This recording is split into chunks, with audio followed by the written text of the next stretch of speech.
Our inspirational reading comes from the Daily Word today.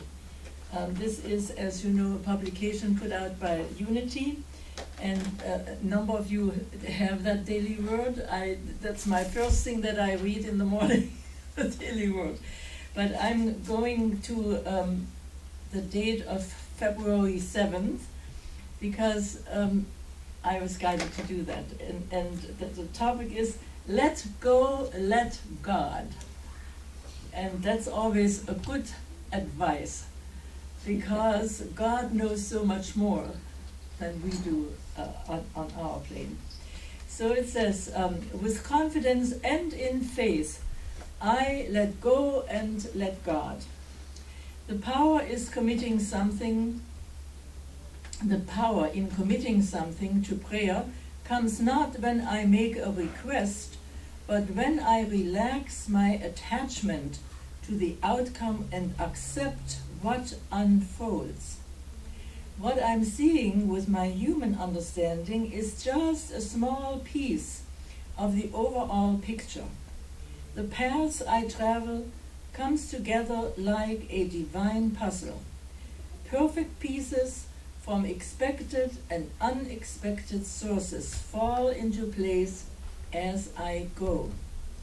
As I open to the energy of prayer, I relax into the awareness that I may not yet have every answer, every piece to complete the puzzle. I have faith that everything is in divine order, and then release it all to my source. Source with a capital S. I no longer try to dictate a specific solution, and instead trust that each outcome is for the best. So with confidence and in faith, I let go and let God. That is today's reading. And now today we have a wonderful speaker. I know her for a long time, going way back to 42nd Street. And I do remember when she came with her two little girls. And they are in the meantime big girls. Yeah. And of course, she has also been a kindergarten teacher, so she has lots of love for little girls and boys, and knows how to keep them connected.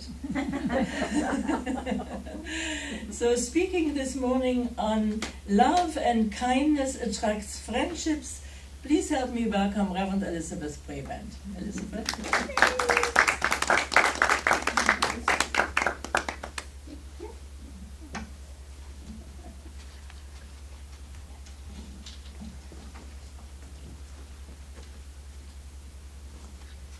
Good morning. Good morning. And it's wonderful to see everybody, to look from up here and see everyone. And this is a topic that I think we all can identify with because of the fact that we do love others, and we do become kind, and we all have many friendships, many of which are sitting right here in these chairs. So this morning I'm going to talk a little bit more about each of these things, about love, which actually could take me a month or two. You don't mind staying, right?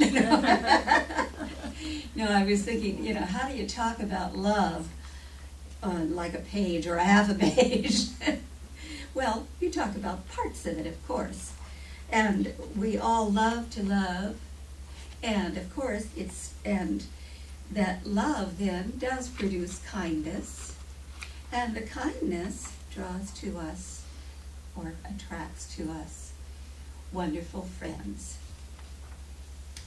And love, of course, is a vital force in the universe for all people. And as I said, that's something we can talk about a lot around here, and we do. And self-love comes from the feeling that we have of divine love, or here at the Teaching of the Antichrist, we could say our Christ, or I am love. And in the Bible, John 6:13-34, Jesus says, "A new commandment I give you, that you love one another as I have loved you." So of course we can look at Jesus and his love. We can look at other people we know that exude love, and that helps us to be more loving and kind. And love does satisfy us when we're really feeling loved, and especially by ourselves, but others of course affect us too. We can just know that we are satisfied with life the way it is because of that divine love.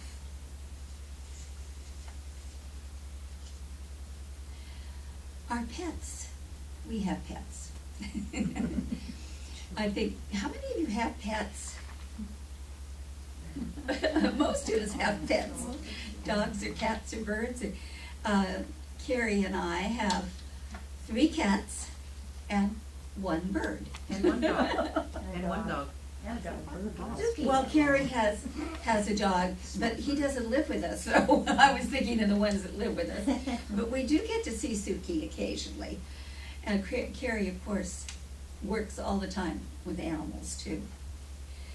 And when we have our pets, it's easy to love a pet. Most of the time. I mean, sure, they can get out of hand occasionally, but loving our cats is wonderful. And I even slept with one of them the other night. I'm starting to do this, and he did really well. That's my big cat. Anybody that's been to my house, Rugat. And he loves to come in and get on the bed. So I thought, well, I think I'm going to try him for one night, because I don't always have him in there. And he just snuggled right up to me and cuddled, and it was really nice. And of course I had to bring him a box in my room because I didn't want to leave the whole room open. And he used his little box, and he had food, and my room isn't that big, but it's, with the bathroom combined, it's big enough. At any rate, we have wonderful love scriptures here at the Teaching of the Antichrist. And these are called our pink books, for a good reason, you can see. And in the love scriptures, there is something that Jesus has to say about love that I thought was wonderful. Any time that you ever spend expressing love in any way whatsoever is the most valuable time that is ever yours. Count it of great value if you were able to do the very smallest thing for someone else. You and Jesus and God know exactly how to love and how to express. And it's much more than any studying or working. You go to work, that's one thing. But when you study the truth, which is love, it's always special. Well, remember that we all deserve love just for being alive. Sometimes I think we feel that we have to do things in order to earn love. But I believe that God and that Jesus and all of our Christ selves and I am selves know that we deserve that love just because we are here on earth now. So, kindness comes, of course, from the love within us. And we love to give kindness to others. And we give it out to our friends, to our family, to our pets, to everyone that we know. And the more we give out kindness and love, the more that comes back to us as well. So, when we're being kind, we might write a note to a friend or to a family member. We might sing a song, if we love to sing, like I do and many of us do here, to someone. And the one place that I think is very important to be kind is to planet Earth. You know, we have our recycling that we do, which is good for planet Earth. But any time that we have something large that, you know, like for instance, the last thing that I had someone come and pick up was a treadmill. And I did buy a new one afterward because the old one was gone. But they have a special place that they can take things like that, where they can then, you know, cover it with dirt, and everyone knows that the earth is taken care of in special ways, because we have these special places to keep our things. So kindness. Kindness is compassionate. And our family and friends do enjoy it, as we do. The one that I think we do have to be kind to first is ourselves. If we're not, we can't expect anyone else to be kind either. We know that we are worthy of kindness, and that it expresses through us lovingly. And because we are loving and we are kind, we do attract to ourselves friends, lots of friends. And friends can be people, they can be animals, they can be any living thing. And that's why I said earlier, you know, we have 3 cats and a bird. That bird is very loving too. I like to sing to her because I like to sing so, and she loves especially songs, but she likes to just be talked to if we go up there. So I can have a bird friend, and a cat friend, and a dog friend. When Suzuki comes over, I can have a dog friend. They're all wonderful. And friends are a gift from Spirit. Friends, we use those words of encouragement as well. And sometimes when we are encouraging others, remember that they look at our faces always. So we can smile,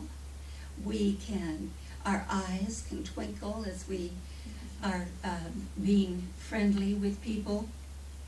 All of these things help them to know that they're our friend and we are their friend. So,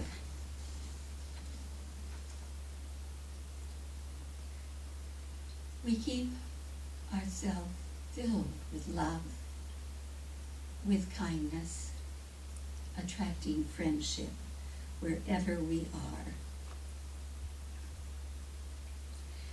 And our friends always remember, I think, to be kind and loving.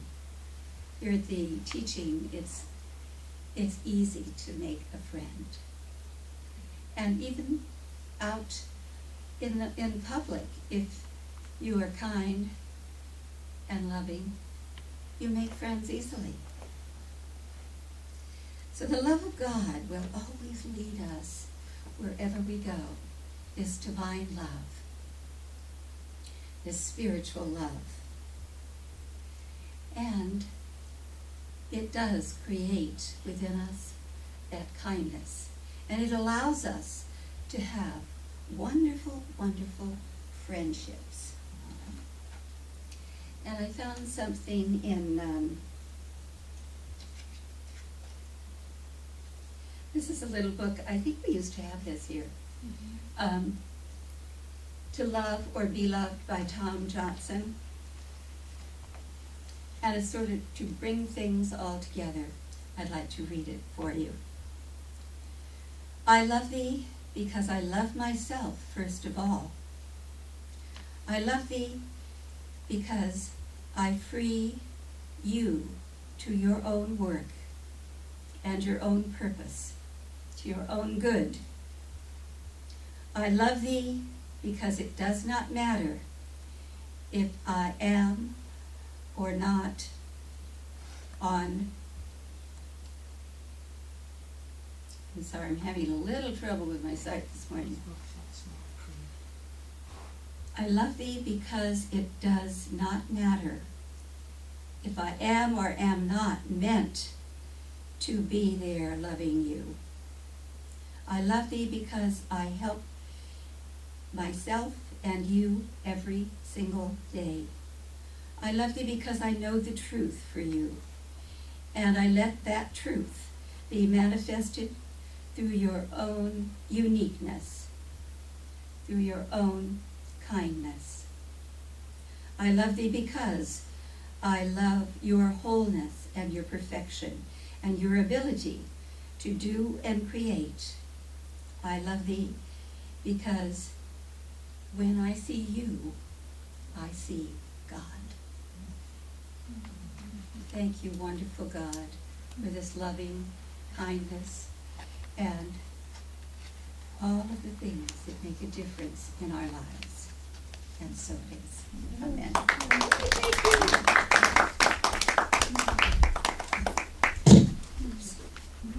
I guess this would be a good way. You're always so helpful. Thanks. Thank you, Elizabeth. Well, thank you so much, Reverend Elizabeth. I think love